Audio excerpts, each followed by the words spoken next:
3 points for Manchester City against Everton. A little bit more nervy at the end than perhaps they would have liked against Everton.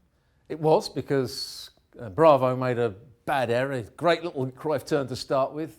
Then he needs to play the ball that little bit longer. He tries to poke it through into midfield, gets it cut out, and suddenly Everton were back in the game. But if you look at the amount of chances Man City created and the way they played, really they should have won the game quite comfortably. It wasn't vintage Man City, particularly in the first half, but just 1 or 2 tweaks to the system. They played with a back three, which was a surprise, with Rodri playing on the right-hand side of that back three. It meant the wing-backs would get that little bit higher, and Mendy down the left-hand side.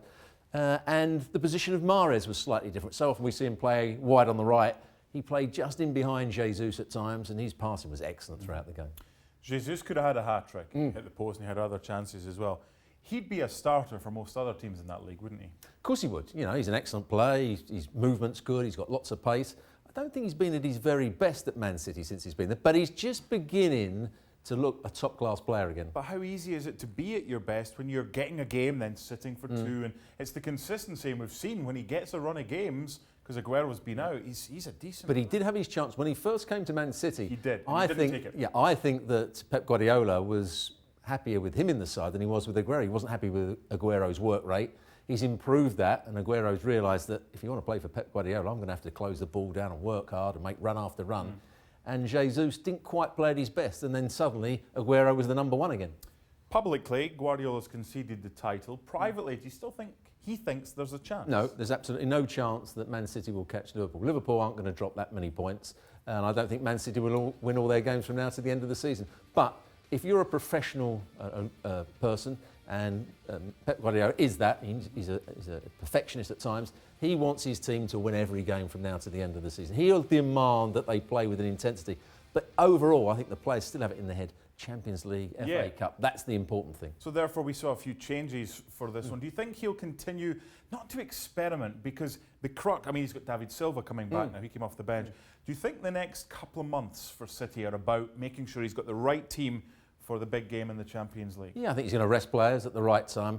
Champions League against Real Madrid, he's got to win that over 2 legs, and then they move on to the next one. That's what he's got to win for Manchester City. They're still the favourites, as we've seen in recent times, even though they've not played particularly well in certain occasions in the Premier League. Liverpool way at the top, you'd think they would be the favourites for the Champions League, but it isn't the case. Man City are still the favourites, and he's got to get the team selection right. He's got to get his best players fit for those games, and he's got to make sure they play with the intensity they can do. The only thing missing from Man City this season, they're still a creative force. They haven't defended well enough when the ball changes hands. Well, they've lost one of their best defenders, if not. I'm not just talking about their defence. I'm talking about in midfield. There's not that closing down that there was in the last couple of seasons. Let's talk Everton for a minute, because that's a free hit, isn't it? A game at Man City. Yeah. You could have got something out of it at the end. They could have done. I mean, Ancelotti went very brave come the end of the game in terms of, they were 2-0 down. Yet you can say, well, he needs to be brave when you're 2-0 down, but he played with Walcott on the right-hand side. Richarlison went to the left. You know, he played Calvert-Lewin and Moises Kean up front, so he went with almost a front 4, and they got themselves back into the game. And they didn't really have too many more chances, but they looked more of a threat, and he just played with 2 in central midfield. Do you think he's still experimenting since he came in? Because we've seen Coleman play as a right centre-back. We've seen Sidibe play further forward and more withdrawn as well. We've seen him a 4 at the back, a 3 at the back. How long before he gets the team that he thinks, yeah, this will do me? Well, what he does, and he did it at Napoli right at the end, he plays with a back 4, but it ends up being a back 3 quite often. And he did it today. Coleman was playing as a right back, but when the ball was down the other side, he'd tuck in and make a back 3, and it meant Sidibe could then go higher up the field, and Luca Digne could then play higher up the field.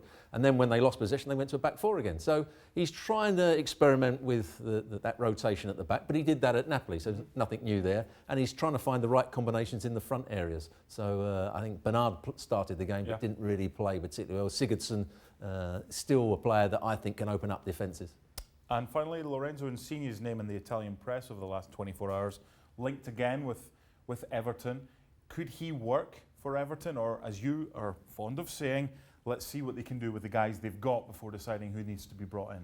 Yeah, I think that's what Ancelotti's got to do. He's got a whole group of new players to him. He's got to make sure he gets the right combinations. He's got to work hard with a lot of his players. Yes, Insigne is an excellent player playing off the left-hand side, but I'm not sure that would suit Everton at the moment. They need good, solid, hard-working players that can do both sides of the game. Be attacking when they need to be, but also work hard defensively. They're not out of the relegation battle just yet, so they need to make sure they've got players that are going to work hard day in, day out. What they do have after the FA Cup tie against Liverpool is a tasty run of fixtures in the Premier League. This was about City, though, all 3 points for them, despite the changes, and 2 for Gabriel Jesus. Well, thank you very much for watching ESPN on YouTube. For more sports highlights and analysis, be sure to download the ESPN app. And for live streaming, premium content, and let's not forget as well, ESPN FC 7 days a week. Subscribe to ESPN Plus.